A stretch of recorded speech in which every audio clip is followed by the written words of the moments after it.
entirely relevant for you guys, so I might jump through this quite quickly. But basically, if you're a very large enterprise and you start getting into the realms of having millions of ad groups and keywords, and you've got multiple platforms, multiple analytic systems all talking together, you need to get into automation. Well, this is when you start getting fragmented, you need more scale, you need better real-time reporting, you've got competition you've got to deal with. It gets very, very complex. When you start dealing with a lot of different websites, a lot of different sources, a lot of different keywords, all these different things, it can get very complex. So automation becomes very important. There's a huge shift as well to engagement. So 6.7 billion hours per month spent on social networks, 92 billion generated page views on YouTube every month. 95% of consumers conduct online research before they purchase. It's important that you're out in all of these different places because you've got to be there to be researched. And 50% of local searches are conducted on mobile devices. So some big numbers for you. Search, 41 billion paid into search. 30 billion in display, 7.7 billion in social advertising, mobile advertising, 11.6 billion. This is one of the fastest growth areas, this one. This one's growing very quickly, and it will continue to do so. But basically, technology, the way technology's gone is originally you had ad-serving units, like your Google or your Microsoft. Then on top of that, people layered bid management systems. So they automated the way keywords got bid for to make sure that the optimal price was being paid for a keyword. So simplistically, if you think about it, let's say I have a target cost of acquisition of 100 rupees, and my keywords convert at, say, convert 1 in 100 times. The maximum I can pay per click would be 1 rupee, right? Because I'll get 100 clicks, I'll spend 100 rupees, and I'll get my conversion at 100 rupees. So this system would calculate on the fly every single keyword and work out what is the optimal position that keyword needs to be with, an optimal price that I can run at based upon my conversion rate, so that it will start bid managing the keywords to get that run rate of 100 rupees per acquisition of a customer.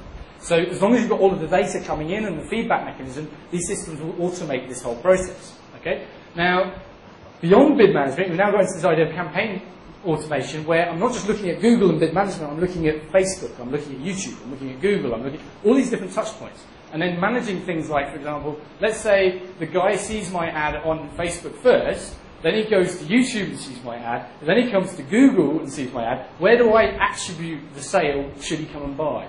Do I attribute it to the first ad, the second ad, or the third ad? So these systems will allow you to manage your budgets accordingly based upon that mix that might happen.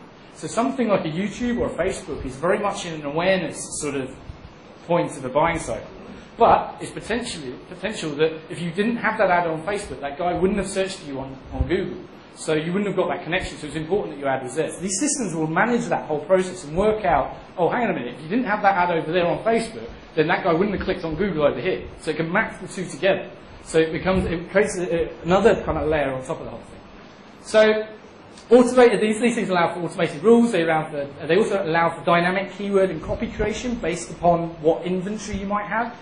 They allow for cross-channel attribution. They also allow for flexible demand of reporting. So I get multi-channel reporting into a single dashboard.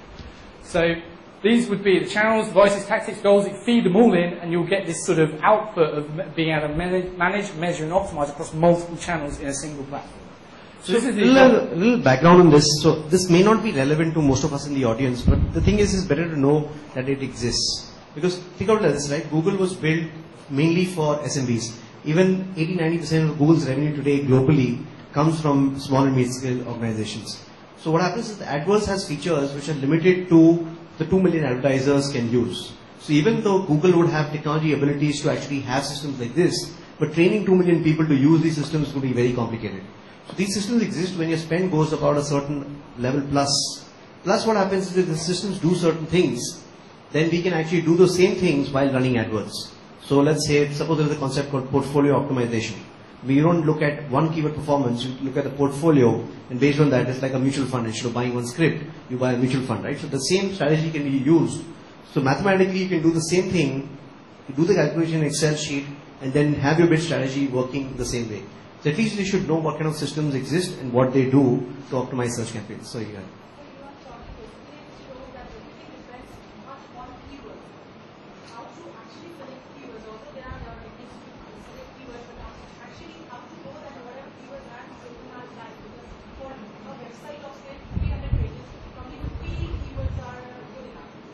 So give me an example. What business are you in? Education. What do you?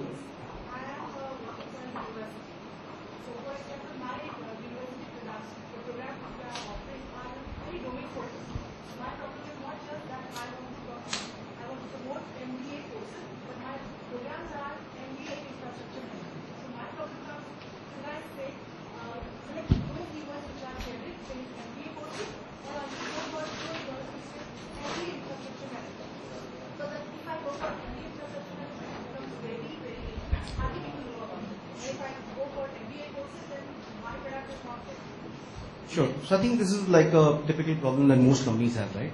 So what you do is that what we talked about earlier, let's say suppose your budget is 10 lakh rupees. Your first 20,000 rupees will go into MBA infrastructure management kind of keywords. That means 100% impression share on those keywords, right? So then you have 9,80,000 rupees left. 10, 15, 20,000 will go on brand again. Then what will happen is next phase, you go after MBA courses, but you take MBA specialization courses, whatever other 10 you have. Then you go MBA courses. So wherever your budget gets exhausted, suppose your budget was 1 lakh rupees and you exhausted at this level itself, then it's fine. But if you have a larger budget, then you go after audiences, you go after gender, you go after age groups, you go after interest, you go after reality companies, you go after companies who are into infrastructure management. Then let's say you target companies, people are looking for jobs in infrastructure. So then your ad copy could actually, so in India you don't actually sell education, you sell jobs, right? So anybody is looking for infrastructure jobs, and the company names on the infrastructure, whether it's L&T or whatever, you could say that join the same company at double the salary after an MBA rather than joining it now. So as you go wider, the ROI of that will be much lesser than a person who's searching for MBA infrastructure management. But what happens is that you know that at least from a conceptual basis, whether this is the right strategy, maybe, right? And then what you do is, in search, the keywords don't decide, let's say, you don't decide the keywords first, you decide the keywords second. So what happens is you go live with this campaign, right? Now what happens is, suppose it performs really well for you. You start with only L&T as a company in infrastructure. Then you find out 100 other companies in infrastructure and add them in because the first one worked out. So what happens, you keep on adding keywords based on performance. So what happens in search is that you can't actually know what's going to work. So what you do is, you fire a bullet and then you keep on firing bullets. Some of the bullets will hit the target. When they hit the target, then you throw a cannonball. Don't throw a cannonball first and say, okay, I'll put 10,000 infrastructure companies into my search campaign.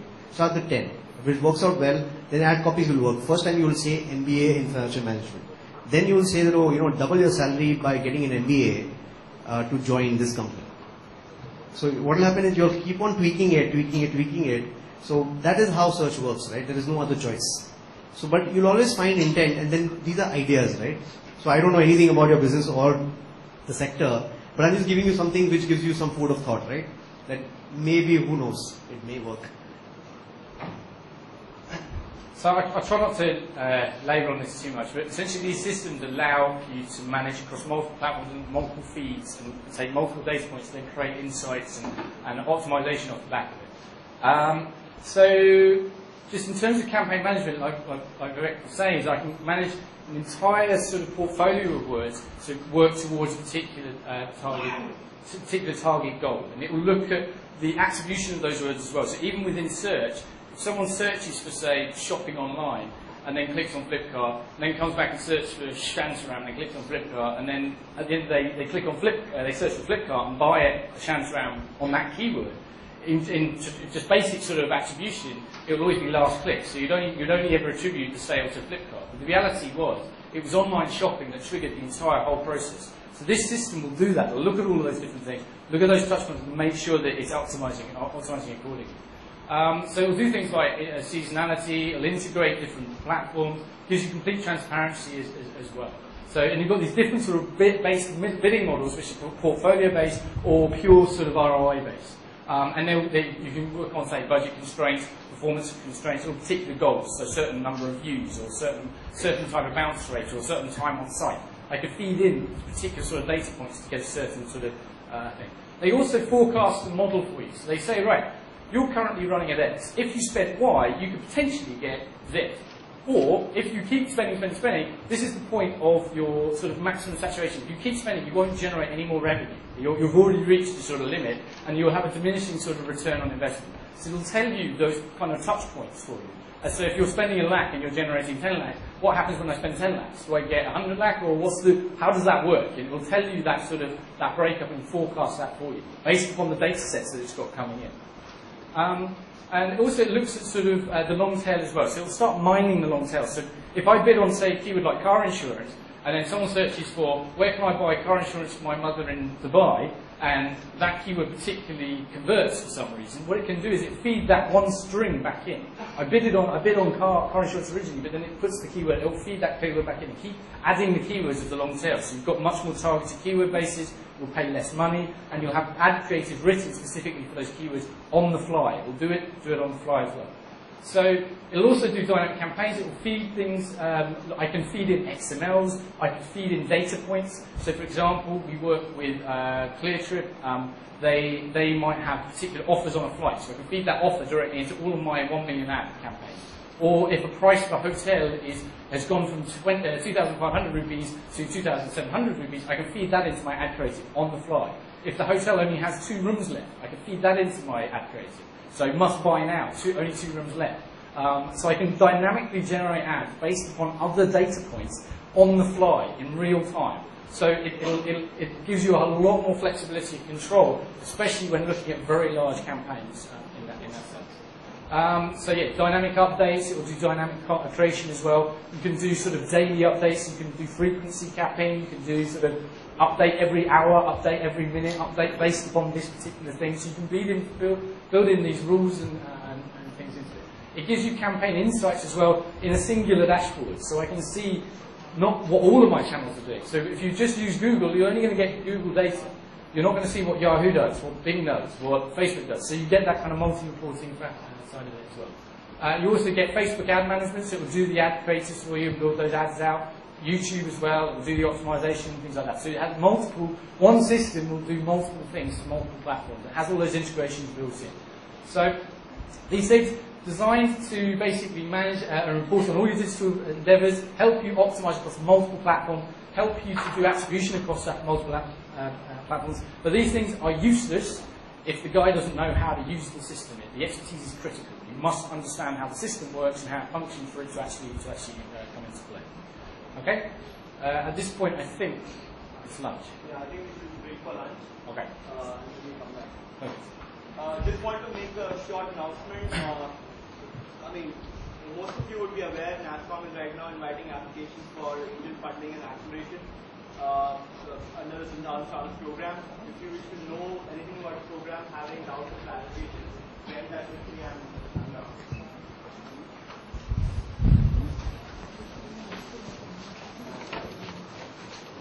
Hopefully not too many of you will be sleeping. I try not to sleep myself. Sleep talk. Okay, so we've covered quite a lot so far. We've done SEO, we've done a lot of paid stuff. I'm going to go into some sort of stuff that's quite new, some new tech, and then the future of what's going to happen from a paid perspective. And then I think that will be me done for the first bit, and then Vivek will take over and talk about branding. And then we'll come back in the afternoon and talk a bit about sort of social-based stuff, so how we can be a bit more social and all that. And then hopefully we'll be done. I'm not sure how long we're meant to be going for. Is it 5 or something? 5 o'clock? All right. So I've still got quite a lot of content to cover, so we might have to speed up a bit. Okay, so search retargeting. Now this is quite a simple principle. Let's say someone clicks on my ad, comes to my site, does something. I could set a rule up to say, if this guy does this particular thing, I want to retarget that guy or remarket to that guy with secondary messaging. So for example, let's say I search for red shoes. I go to a website, there's some beautiful red high heels that I'm thinking of buying. Wonderful pair. And I stay on that page for 2 minutes. And I'm looking at those shoes thinking, oh, I wish I could buy those shoes. Okay? I go away, I don't buy those shoes. 2 days later, I can remarket to that guy, wherever that guy goes, with the red shoes. and they can haunt me across the web. These stiletto red shoes that I really need to buy. And I can say things like 20% off now, come and buy these red shoes. And because I keep putting that secondary messaging in, potentially I could recapture that guy, he'll click, come back, and then buy. So you'll start seeing this sort of scenario, and it's quite freaky, where you go to a website, you might search for, say, a flight to Goa, or you might search for a hotel, or you might look at something, and this ad will just follow you everywhere. And there's two ways that this, actually, from a brand perspective, it's quite interesting. From a brand perspective, the person who's being followed automatically thinks, my God, they're spending a lot of money. The entire web is just covered with their advert. But the reality is, it's a cookie-based system that's just following me as the user, and wherever I go on, whichever website, whichever platform, that ad is there and it's following me. But the efficacies of this is brilliant, because you get the guy in, and let's say I've got a product, and it's, I don't know, I'm talking about insurance, for example, and I'm talking about the price of the insurance, and I get the guy in, he likes the price, but that's not good enough. So he comes back, and then I talk to him about the claims settlement ratio, and he comes in on that. I can remarket using different messaging and keep selling him the same product, but giving him different points of view of that product to try and get him back and get him in. You can put frequency capping on it. So if I've shown him 4 ads, the guy's not going to buy. Let's leave it be. So I can cap the amount of times I actually keep showing it to him. Yeah. At what point does this start getting creepy? Well, it's creepy from day one, if you ask me. But a lot of users would, just potentially never come onto a site again because first time they did, the next time they followed up with so many times. Potentially, right? It's one of these things. But when you look at data and actually look at the response rates and the additional sales that it generates, who cares? It's like it works. It actually, you do get that sort of that thing. So if you imagine, simplistically, right?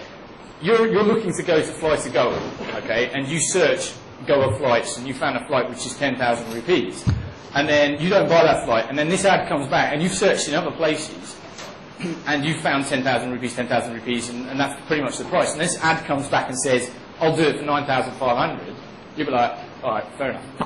Boom, done, and you'll catch that guy, and you will get those things. So there is definitely inherent value to it. But so there's effect. So this is the kind of traditional viewpoint of retargeting. So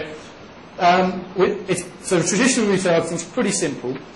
User visits a page, doesn't generate a lead. All I simply do is follow that guy around with my ad creative. I can vary my ad creative, test new ad creative, and I can frequency cap it.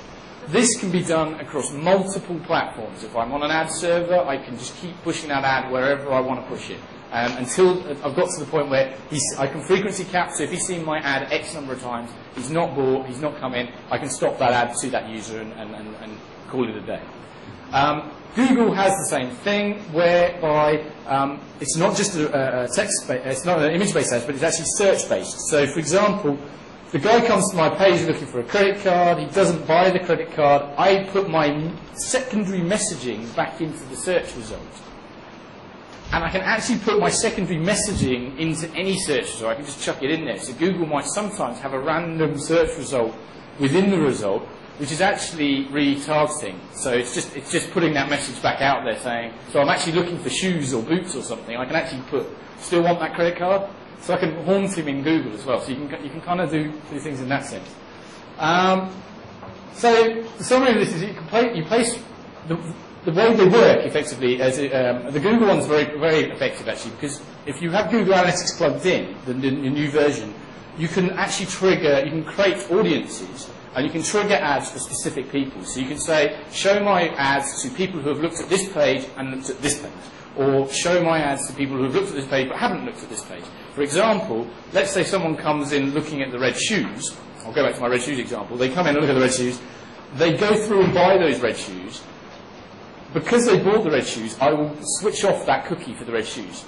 So they've looked at one page, which is the red shoes page. They've looked at the thank you page of the website, and because they've looked at that combination, I won't retarget them. But any user that doesn't who looks at the red shoes, but doesn't look at the thank you page of the completed sale, I'll then retarget that guy. So I create these kind of audiences of people who have done certain things, and it could be time on site, gone through a certain path, looked at a certain page, done a certain thing, looked at A, not done B, looked at B, done C. You can create these kind of variables and parameters and build those audiences, and then it'll start retargeting and remarketing off the back of it. For it to effectively work, you need pretty low